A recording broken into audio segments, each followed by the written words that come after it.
अस्सलाम वालेकुम दोस्तों, मैं हूँ बादशाह फातिमा। आज मैं आपको दूध पीने की दुआ सिखाऊंगी। दूध पीना सुन्नत है। मैं आपको दुआ सिखाती हूँ।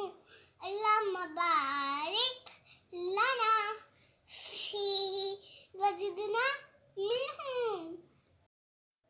जब हमारे प्यारे नबी के पास पीने के लिए दूध लाया जाता, कहते ताकत मिलती है। ताकत, दूध पीने से हमारा दिमाग तेज होता है। हम पढ़ते हैं।